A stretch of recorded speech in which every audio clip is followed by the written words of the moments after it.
brand new season. You're listening to Arkansas Preps Weekly on Natural State Sports, your top source for the biggest news in high school sports across Arkansas. And here we go.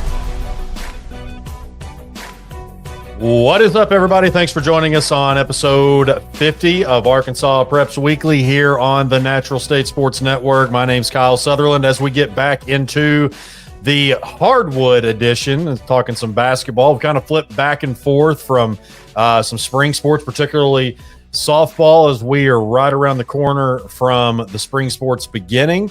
But it is hoop season right now, as we are close to the final month mark of the season, with February coming up this Saturday. And in our coaches edition, continuing that on, we are going to talk with Dover girls coach Kristian Williams, along with England boys coach Trent Morgan. Of course, both of those programs number one this week in their respective classes.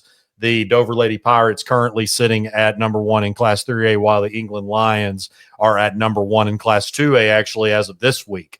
So just going to dive in a little bit into those programs, the season that they're having. And, of course, we'll talk about some of the coaches' careers that we always get into once we have those guests on. So looking forward to that conversation. I want to remind everybody before we get into that, if you have not subscribed already, make sure you subscribe on YouTube if you prefer to watch, and also hit that notification bell so you are alerted every time we release an episode. Also, we are on the audio platforms. I know many of you prefer to listen to the audio just because you can do a lot more while you're cleaning the house, or if you're a coach doing some things for practice, getting ready for a practice or game. You can listen on Apple, Spotify, iHeartRadio. We are there. But without further ado, we'll get into it first with Dover girls basketball coach Kristian Williams. We're now joined by Dover girls basketball coach Kristian Williams. And, Coach, I know it's been, 2/3 through the season at this point. It's been a great run for your girls, 23-0 coming in, the top team in Class 3A. So you are not immune to having good teams. You have coached many good teams before, but I know, again, right now you guys are sitting unblemished. So just kind of talk about what the ride has been thus far. It helps to have good players around you. It makes you look like a good coach. But for sure, we're 23-0. If you've asked some people, we've not played good competition, and then we beat a really good Bentonville team. So I feel like there's some games, obviously, that we know we're going to win when we walk into it. But we've had a good season that has competed and shown that we are maybe not number one. I think maybe there's some other good teams around us, but definitely in the top five for sure.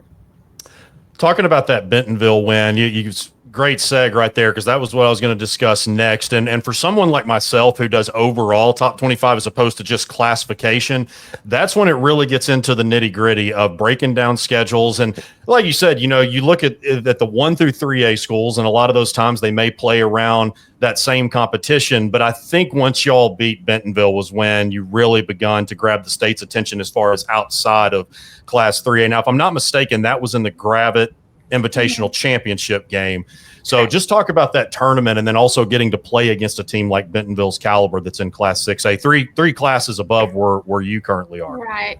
We've gone there several years, and we really like it, and we have different competition we don't see around here.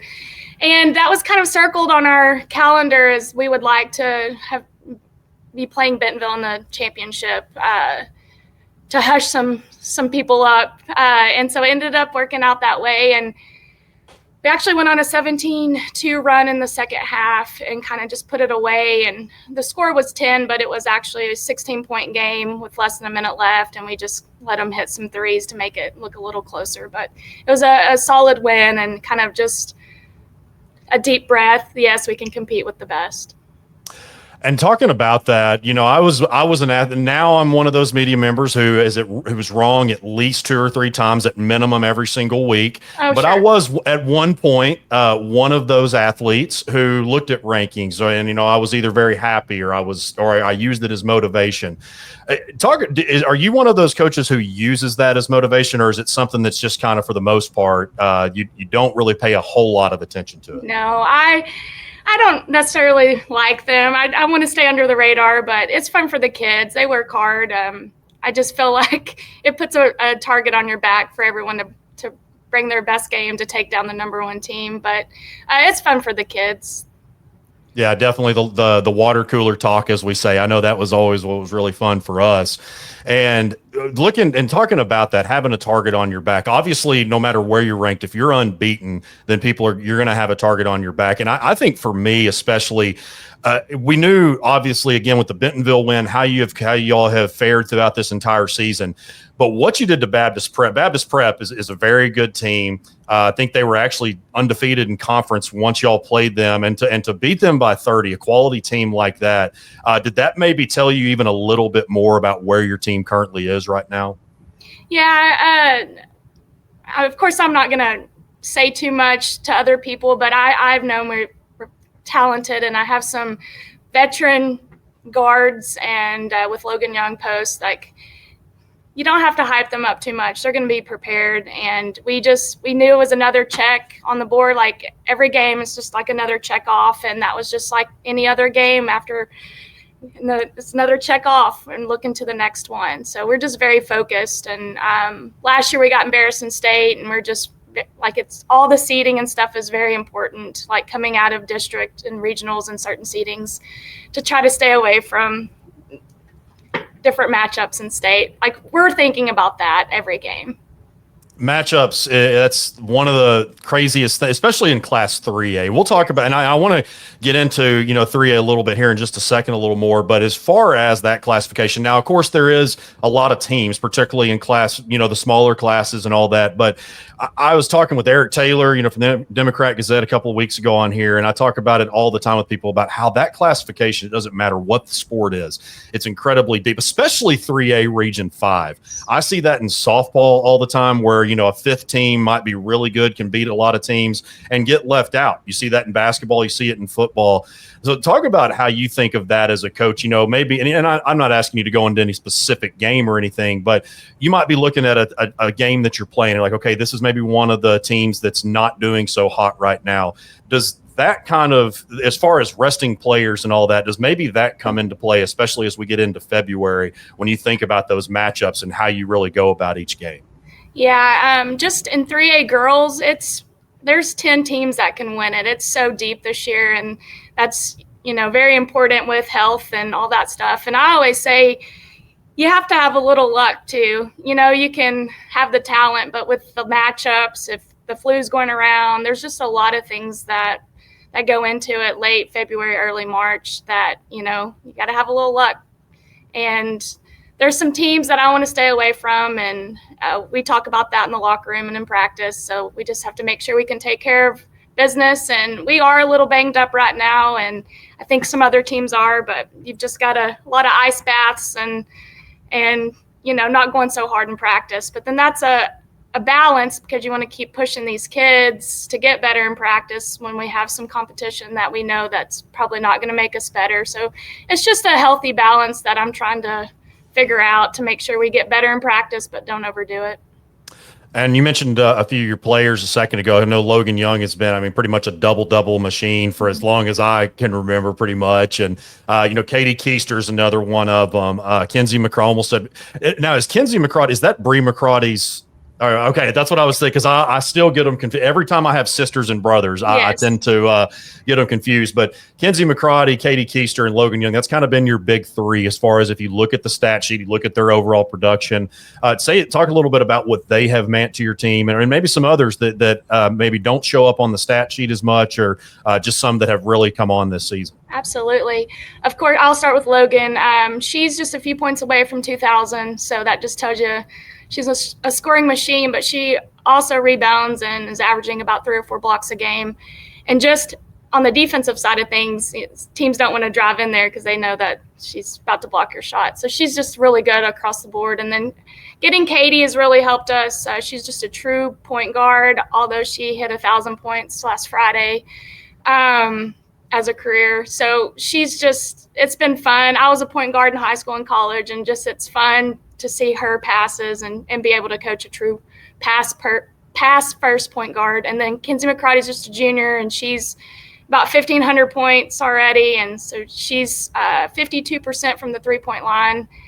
making 6 a game. So like she's fun to watch too. And then I have some others. I have about a 7 rotation that definitely know their roles. I have Lily Jo Titsworth. She's a junior. She was part of our reason that Baptist Prep was a 30-point game. She shut down a very good a shooter that they have in Moore. It's fun. I can kind of junk some teams because of the athletes I have, and they're just smart kids. And there's just no jealousy. It's so fun cheering each other on and just happy for each other's accomplishments. I think that's probably the most common thing that I hear from successful coaches is that obviously you have unselfish players, but I think you pointed out Katie, her numbers, like not one of them is necessarily phenomenal. Well, she's got some, I mean, like balanced across the boards, but she's not like a 20 and 10 type thing, like Logan is typically with the double doubles. So go a little bit more into how important that is. I think sometimes in today's age, especially when you look at points and you just look at the stats and, in football, it's a quarterback's game, softball, baseball, it's a pitcher's game. How unselfishness at the point guard in particular, how important that is with the way they run the floor. I've had to like beg her to look for herself some, and she was like, why, coach? Other people are open. They're hot. And so that's just the type of player she is. She's just a dream to coach. Smart kid. She knows where everyone's supposed to be at all times. And like I said, it was a very good addition to our team, her coming over from Atkins. And I don't want to put you too much on the spot here to start talking about other teams and all that. But, you look at your set and just looking, and I'm just going to go off of my man Eric Taylor's top 6 here just to kind of start. So you all sit at number 1, Lamar at number 2, which Lamar, I know right there in your backyard pretty much, Dumas, Center Point, Mountain View, and Bald Knob. I mean, obviously those schools right there always tend to be some that are in contention for the 3A state, whether it's a 3A state title, definitely the 3A state tournament. But, having Lamar right there in your backyard and then also playing in the 3A5 conference, kind of building off a little bit what we talked about a second ago, the depth of 3A, just some of the basketball in your area can get you prepared for a late March run, or I guess an early March run. Yeah. This is the first year in a while Lamar hadn't been in our conference, and it was kind of probably a nice break for both of us. Last year we ended up playing 4 times, and it's just, I guess a rival. I'm new to the area, but like everybody gets up for that. And it would be kind of cool if we played each other in state to see, who all came out for that. But they're definitely a very good team, senior loaded team. Mountain View, I'm very impressed with Mountain View. They beat Bergman 30 the other day, and that opened a lot of people's eyes. But as far as what I'm focused on, is, of course, my region, Bald Knob's in there. District first, Baptist and Mayflower, they're both good. And then Bald Knob being in my region. So I've been watching some Bald Knob film, trying to get ready for that. And then Harding Academy is right there behind Bald Knob. Very good team as well. And a second ago, we talked about matchups and regional tournaments and things. And I want to go back to your 2000. And I know that, coaches are always focused on looking forward and the present and all that. But your 2021 team at Harrison, that was a really now you might have to refresh my memory on it some, but I remember because this was my first year covering statewide. You started 15, 16-0, had some hiccups at you lost 3 or 4 or something around that time in regionals, then got hot in the state tournament and got actually some redemption on Farmington that you had lost to twice. Talk about that run a little bit, because it's kind of the opposite. You guys were really hot throughout the regular season and then had those hiccups, whereas a lot of times you see maybe a team that's 500 that's kind of limping into the postseason. They get hot and they get the number 1 seed and then go on a deep state tournament run. But just kind of talk about how all that went. You were at the highest of highs, reached not necessarily the lowest of lows, but a low point. I was pretty low. Picked it back up. Yeah, maybe not the lowest of lows, but at least, it was definitely tough losing those games after a 15, 16-0 start, but then it ended up well. It's kind of similar. I hope it's not what happens in regionals that happened in 2021, but we're actually 18-0 before we got beat. And we're 23-0. So it's similar teams as well, just knowing our roles and stuff. And we got upset, and you could call it upset in regionals. And it knocked us to a 4 seed. So we were number 1 in state until regionals, and then we come in as the 4 seed. So that was kind of hurt me, my ego and everything. And so we definitely had a hard fought way into Hot Springs because we had to play Morrilton at Morrilton and then Star City, who was a very good team that year.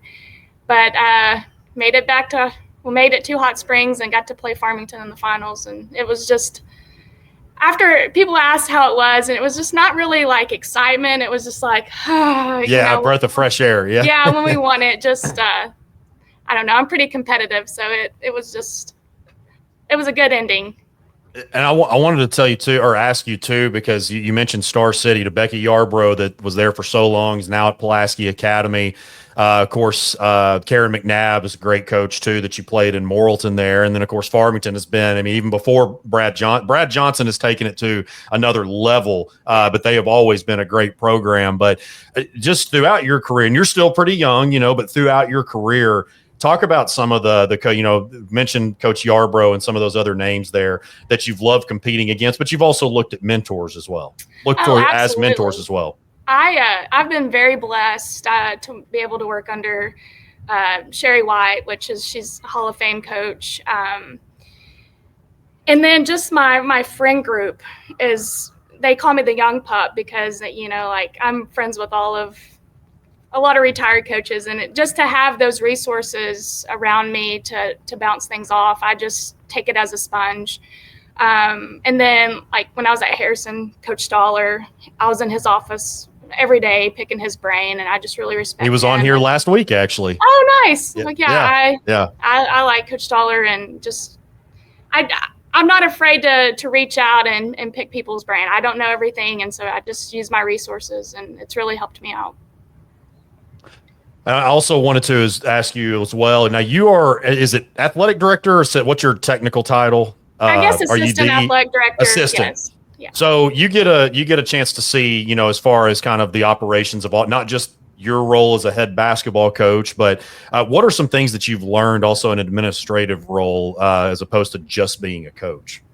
Oh gosh. Well, when I was a principal that year at Marshall, after my Harrison year, admin it's every year it's getting harder and harder, and just keeping people, the reason I got back into coaching is because I want to be around kids, and I think that's a hard part for admin is you get into it and you're dealing more with adults than kids, and so I enjoy the teaching, the coaching every day of being around kids, and so that's why I definitely wanted to get back into coaching, and Dover's been a good place where I also do golf, and then I'm the junior high girls coach as well, and we're 18-1 in junior high, so I have some kids coming up too that'll be fun to watch. But it's just the day-to-day things people don't think about on top of coaching that you have to deal with when you're also an admin. But it's been a good place. I've been blessed.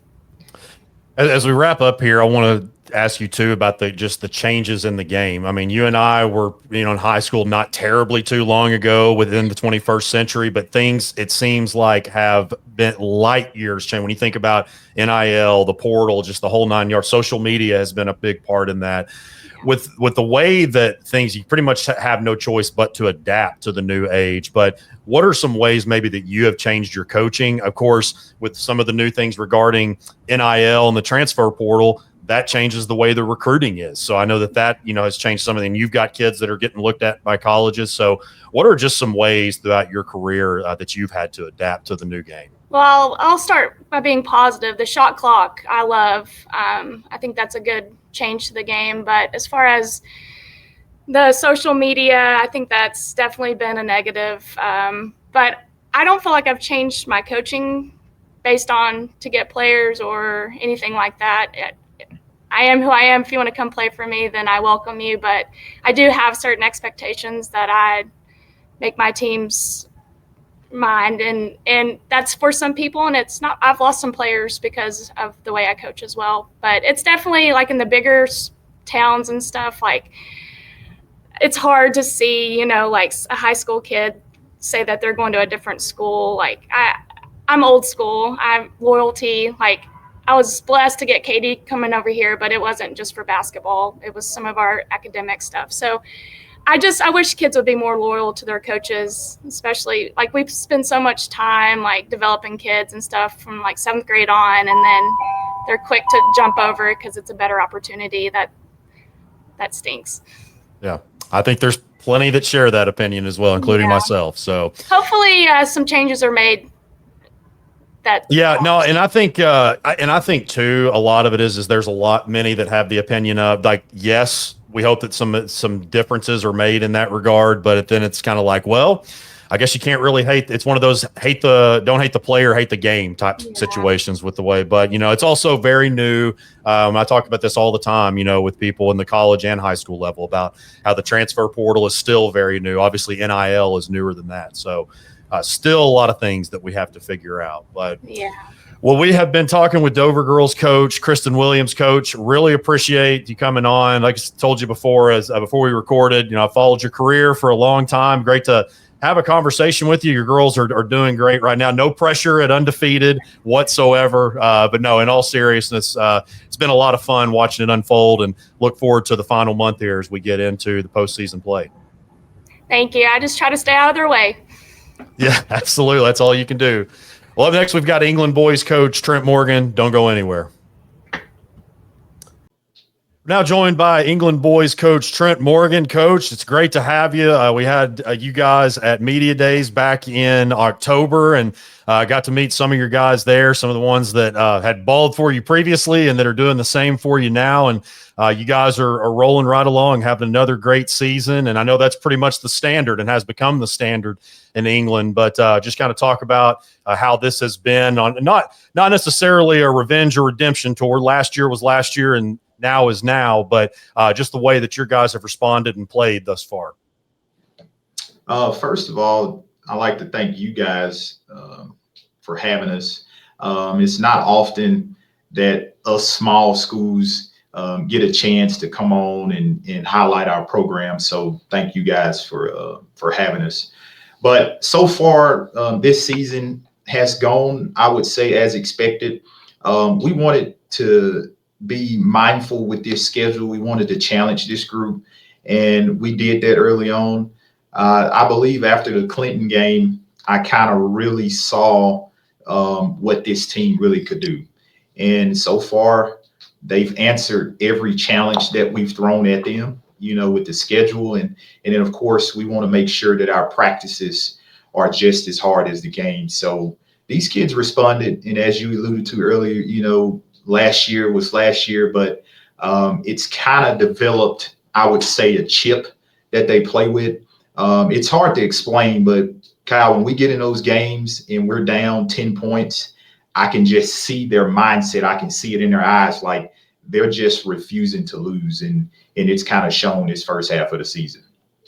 I like what you described it as at Media Days. I think you referred to it as a painful gift, I think was how you described it, just the way because you guys were coming into the postseason, I believe, like 24-2. Jaquan coming into the final few games of the season.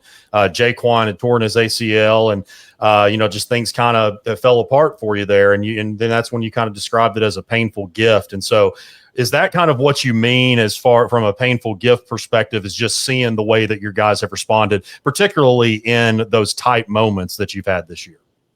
Yeah, and one of the things I got that phrase from Tony Bennett, Virginia, they lost to a 16 seed a few years ago. And then the next year they ended up winning a national championship. And he referred to that loss as a painful gift. And I got to thinking, I'm like, man, that means, this sort of our story, and we'll see how ours end.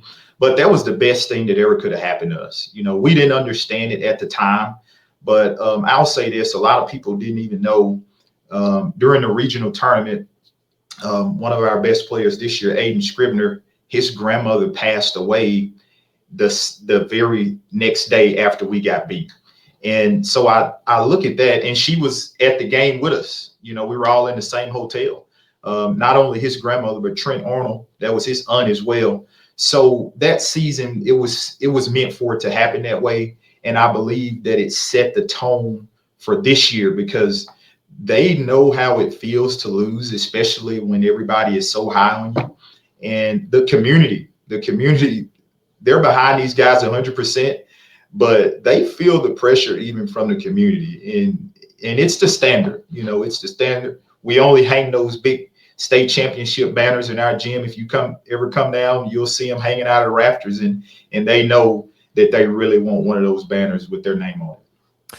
Talking about the standard. So in this decade, and this is something else that you had pointed out, in this decade, there's 3 state title banners. And now the 2015 team, you were not there at that time, right? Correct. I know in I was 2020, not. yeah. So you were there. By the time that you had gotten there, they had won that 2015 title. You were an assistant on the 2019 squad. Now, was that the first ever state, like as a player, coach in any regard, was that the first state championship that you had ever been a part of? Yes, it was. I was actually a volunteer with my high school coach, Johnny Hendricks, in 2009 when we went to the state finals and lost to Stuttgart. So that was the first one I was a part of. Yes, sir. And what was that like? You talked about you mentioned at the beginning about being a small town, and that's something too. Now that these games are broadcasted on PBS, and you think about those 1, 2, 3A schools that, I mean, I look at myself even, and I feel like I've lived throughout my life a pretty blessed life. My parents provided for me, but I look at everything that I've been through, and other than the birth of my daughter, probably one of the best or the best moment of my life was standing on the sideline for a football state championship in a game that I didn't even play a down in, but just being there representing our school, what that meant to me, I can't even imagine what it's like for, a small town like England to be on statewide TV like that. I know it's monumental for our town. And it just goes back to the support that we have here from all the way from the administration to the community members, all of the stakeholders. When you punch that ticket to get to Hot Springs, it's like a tradition. Once the bus rolls back into town, you stop at the stoplight and the whole community is just sitting there cheering you on.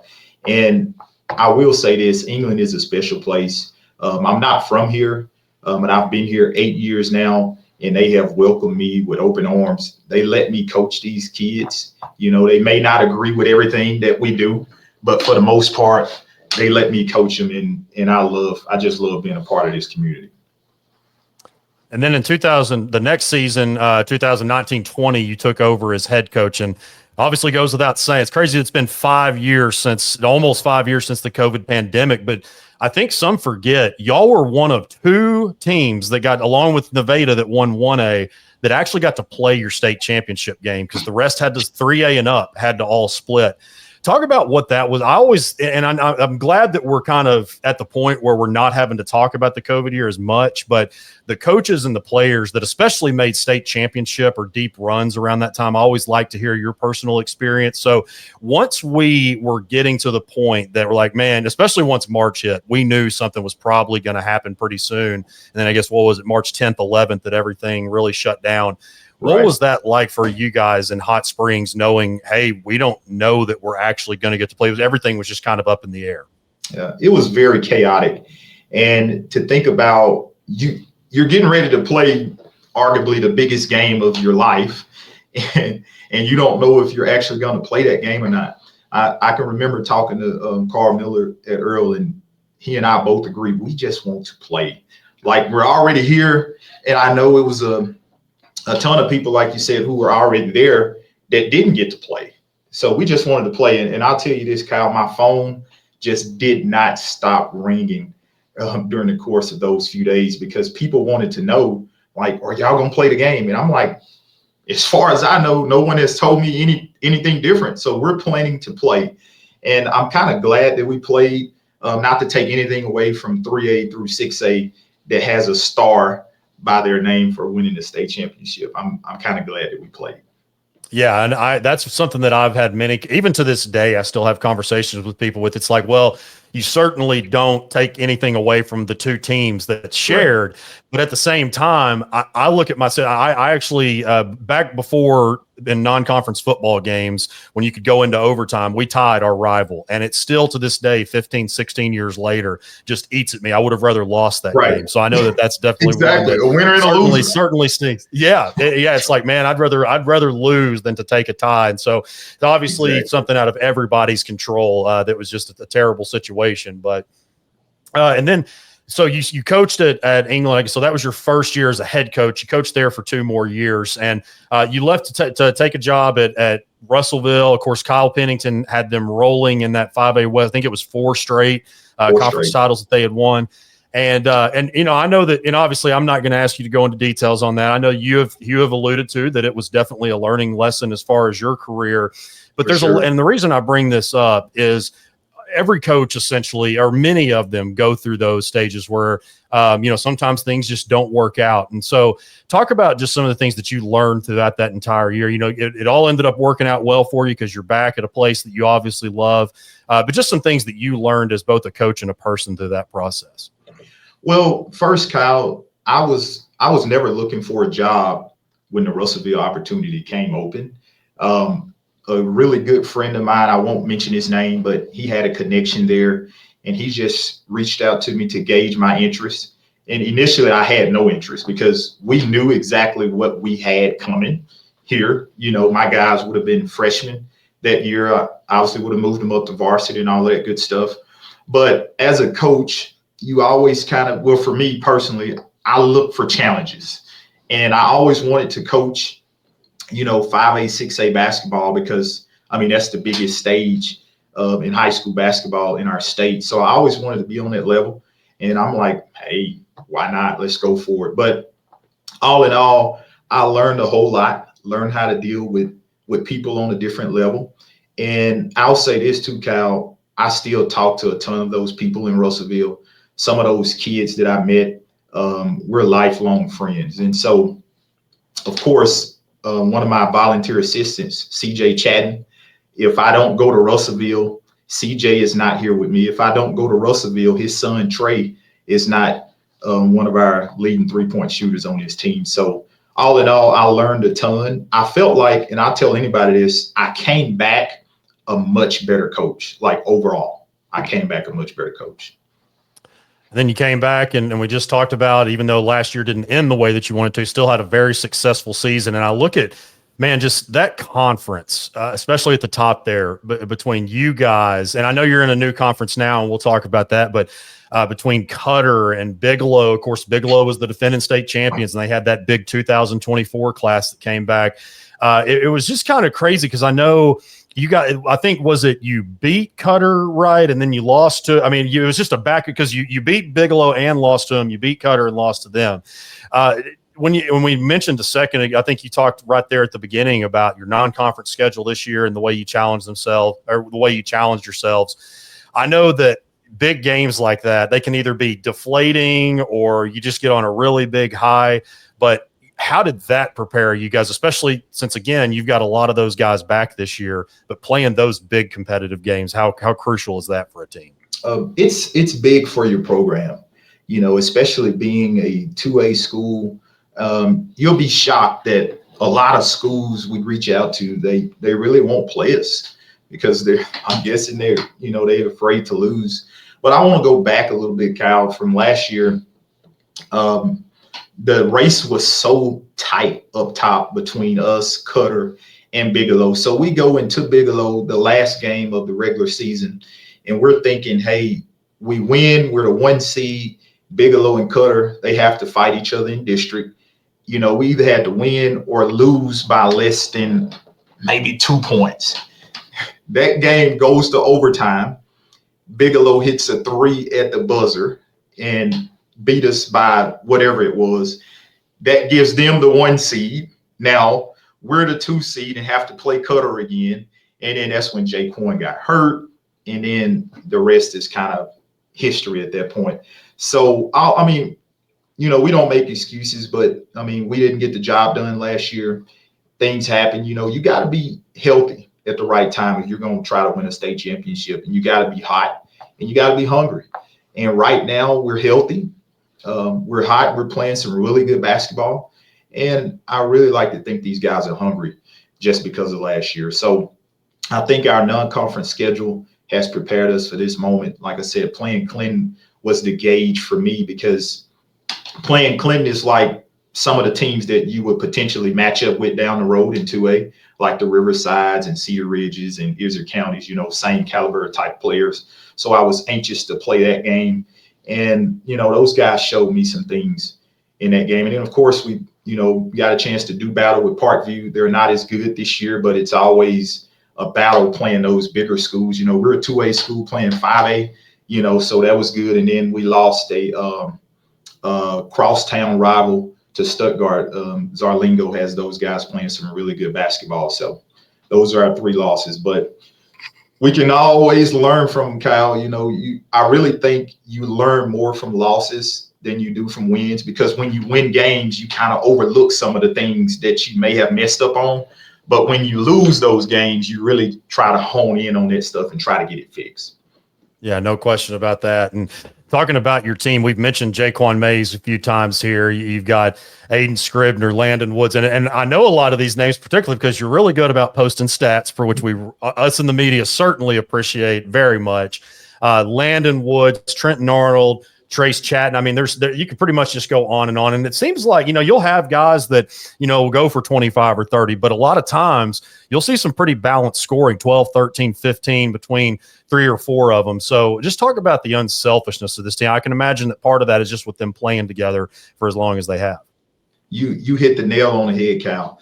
These guys have been playing together for so long. I got this group when they were in the 5th grade. We started doing skills and drills a couple of days a week. And so they've been playing together for so long, and they're just unselfish. Like, they don't care who gets the credit. Like, one night Trent could explode for 20, or Landon Woods could have 15, or Aiden Scribner can get 20, Jaquan Mays. I mean, they just don't care who gets the credit. I can remember in a meeting not long ago, one of our Wisdom Wednesdays, Aiden Scribner said it best. He was like, "Coach, it doesn't matter who scores. I just want to win." And when you got kids talking like that, just about winning, that means to me that they're going to give everything that they have in those moments to come out with a win, regardless of who is killing it on the stat line. As we wrap up here, while I talk about the current conference, so you go from the 2A5 to the 2A6 conference, and while it might not be as far as like the win-loss records that went down to the wire at the end of the regular season, you've got a very talented team in Mariana Lee that I know you guys recently took down, and you also took down one of the other top teams in the conference in Barton. Barton's had both the girls are absolutely rolling. The boys are playing really well. Yeah, man. Coach Cohart's done a great job there, and so just kind of talk about, maybe some of the differences that you see. I guess you go from kind of playing some of the Southwest schools, like centrally located, to more so of I know you're from the Delta, so you get to play some of those Delta teams, like I said, the Mariana Lees, the Bartons, and so forth. The only thing I don't like about it is the travel. Yeah. And there's nowhere sort of to stop to get our kids food. But other than that, the competition is really good. We'll start out with Mariana. Vernon Wilson, as you know, has done an unbelievable job. He did a great job at Osceola winning a state championship, and he has his guys ready to play. And that game last week was the measuring stick. And I told our kids tonight is basically the conference championship. They already had one loss in the league. I think they slipped up and lost to McCrory maybe. So we were essentially battling for that 1 seed. And for us, again, Cal, we went down there. We were down 10 in the second quarter, and then they just decided to turn it on. And that's just this team's MO for whatever reason. I guess they like to get down, but they stress me out when they get down like that. Yeah, no, I certainly can understand that. And last one here, you mentioned, and I know you and I have kind of talked about this here and there about how the town, they let you coach your kids. Sometimes they might, and no parent is always going to agree with everything. No fan is always going to agree with everything, just like with what I deal with in my job. You're going to have a difference of opinions. But it's a totally different world than not to say that you can't coach kids hard anymore, but it's certainly a lot different. And I'm not trying to be one of those get off my lawn guys, but it's different even from when you and I played played sports just a generation ago. So what are maybe some ways, and you're still a pretty young coach, but what are maybe some ways that you have adapted just throughout your career, whether that's maybe being a little bit less hard on a kid or just whatever changes you've had to make to adapt to the game? It's a good question. And I would say that Russellville taught me a lot on how to adapt and coach kids differently.